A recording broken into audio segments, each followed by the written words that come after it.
బహురూపములు కూడా మంత్రస్వరూపమే ఆవిడ యొక్క దివ్యమంగళ స్వరూపం, అలాగే యంత్రస్వరూపం, అలాగే విగ్రహ స్వరూపం. అలాగే అమ్మవారి యొక్క బహురూపాల్లో మన ఈ రోజున అనేక మంది దేవతారాధనలు చేస్తూ ఉన్నాం. ఒక్కొక్కరు ఒక్కొక్క దేవత మీద సాధన చేసి ఆ దేవతా స్వరూపంలో ఉండేటువంటి భావాన్నంతా కూడా సాధకుడు బయటికి వ్యక్తమవుతూ చెబుతూ ఉంటాడనమాట. అంటే అంత మాత్రాన్న ఆ దేవతే గొప్పది, ఆ మంత్రమే గొప్పదని కాదు అక్కడ అర్థం. దేవతా రహస్యాలన్నీ కూడా మంత్రంలో ఇమిడీకృతమై ఉన్నాయి. దేవతా రహస్యాలంటే ఏంటి? మనకంటే చేయకూడనివి కాదు. రహస్యము సృష్టి అంతా కూడా మంత్ర సాధనలో ఉంది. మంత్ర సాధన చేయడం వల్ల సాధకుడికి అందులో ఉండేటువంటి భావాలన్నీ కూడా విభావాలు, అన్ని భావాలు తెలుస్తూ ఉంటాయి. తెలిసినంత మాత్రాన్ని వాడు ఏం చేయాలి? ఎంతవరకు ఆ చైతన్యాన్ని బయటికి చెప్పవచ్చునో అది మాత్రమే వ్యక్తం చేస్తాడు. మిగతా వ్యక్తం చేయడం వల్ల ఏంటవుతుందంటే శక్తి సన్నగిలుతూ ఉంది. శక్తి సన్నగలడం వల్ల ఏం చేస్తుంది? తాను ఏదైతే సాధన చేసి పొందినటువంటి మార్గాన్ని అందరికీ పంచాలనుకున్నాడో అది లోటు అయిపోతూ ఉంటుంది. కాబట్టి సాధకుడు ఎప్పుడూ కూడా ఒక భావయుక్తమైనటువంటి పరిపూర్ణమైనటువంటి సంకల్పంతో తను నిలాపన అవుతూ ఉంటాడు. అంతేగాని ఏదో చేసేస్తాను అనేటువంటి భావంలో ఎప్పుడు సాధకుడు ఉండకూడదు. సాధకుడు అటువంటి ఆలోచనే రాకూడదు. అమ్మవారు ఒకటే చెబుతారు, నా పాదాలు పట్టుకున్నావు, నన్ను ఆరాధిస్తున్నావు, నా ధ్యానం చేస్తున్నావు, నా మంత్ర సాధన చేస్తున్నావు, కానీ ఇన్ని శక్తుల్ని నిర్వీర్యం చేసుకోవు, ఇది పొందే అవకాశం కోల్పోతూ ఉంటావు అని అమ్మ సాధకుడికి ముఖ్యంగా గురువు ద్వారా తెలియపరుస్తూ ఉంటారు.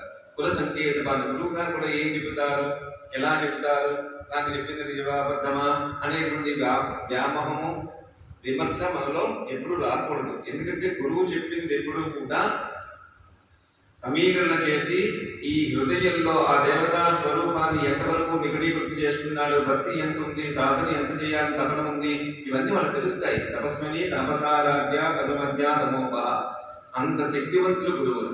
అటువంటి గురువు ద్వారా వచ్చేటువంటి సంకేతాన్ని మనం ఉపాసన అనే భావంతో తీసుకోవాలి. ఎందుకంటే మహేశ్వరి, మహాదేవి, మహాలక్ష్మి, మృగప్రియ, మహారూపం.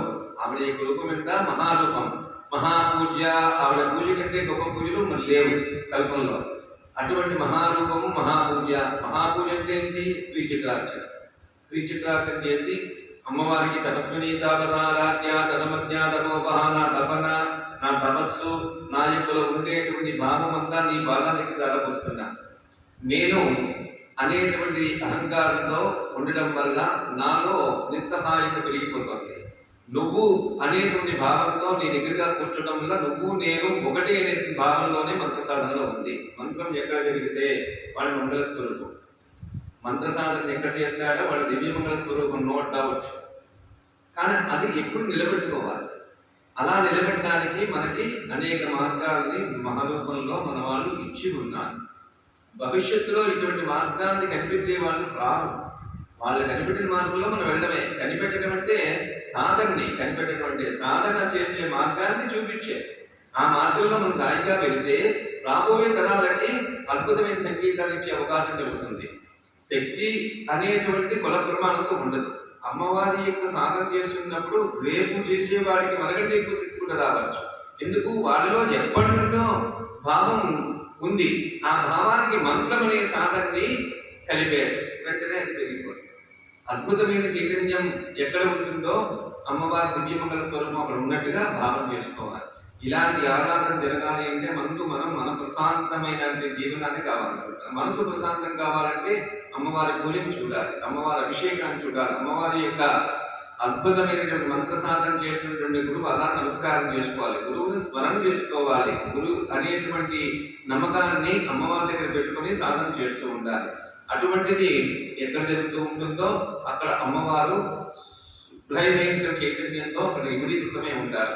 సుప్రభ స్తోత్రయ్యా లక్ష్మీ దివ్యేంద్రమణిగణగణితై స్నాపితాయే మకుంభై చంసాపద్మహస్తాన్మామావాసతగృహే సర్వమంగళ్యయుక్తాం లక్ష్మీం క్షీర సముద్రరాజతనయాం శ్రీరంగదామేశ్వరీం దాసీభూత సమస్త దేవవనితాం లోకైక దీపాంకురాం శ్రీమన్మందకటాచలబ్ధ విభవత్ బ్రహ్మేంద్ర గంగాధరాం త్వాం త్రైలోక్యకుటుంబినీం సర్జితాం వందే ముకుంద ప్రియాం सिद्धलक्ष्मी मोक्षलक्ष्मी जयलक्ष्मी सरस्वती श्रीलक्ष्मी वरलक्ष्मीश्या प्रसन्ना मम सर्वदा पराङ्कुशोपासममैकमुद्राङ्करैर्वहन्तीं कमलासनस्यां पालार्ककोटिप्रतिभान्नेत्रां भजेऽहमम्बां जगदीश्वरीं ताम् सर्वमङ्गलमाङ्गल्ये शिवे सर्वार्थसाधिके शरण्ये त्र्यम्बके देवी नारायणि नमोऽस्तुते मम वसतु गृहे सर्वमाङ्गल्ययुक्तां मम वसतु गृहे ఆరాధన చేయాలి. అమ్మవారి ఈ ఇల్లుని నిర్మాణం చేసింది, ఈ గృహాన్ని. ఈ గృహంలో ఏం కావాలి? మంత్రం అనేటువంటి ఐశ్వర్యంతో ఇందులో ఉంది. నేను ఏర్పరిచిన గృహంలో లోటు లేకుండా ఉండే ఐశ్వర్యంగా అక్కడ ఉంది. నువ్వు తలుచుకుంటే కాపాడగలవు. ఇది లేకుండా అది ఉంటే కష్టం. ఇది ఉండి అది లోటైనా మనం కూర్చోగలం. అందుకే మహనీయులు ఎంతో ఎరిగించారు. సాధకుడు ఎంత స్థితిలో కూర్చోగలడం అని చెప్పి ముళ్ళ పదలు వేసి దాని మీద ఒక దువ్వాలో ఒక చుండుగుడ్డో వేసి కూర్చోరాదన్నారు అనమాట. హాయిగా కూర్చోవాలి.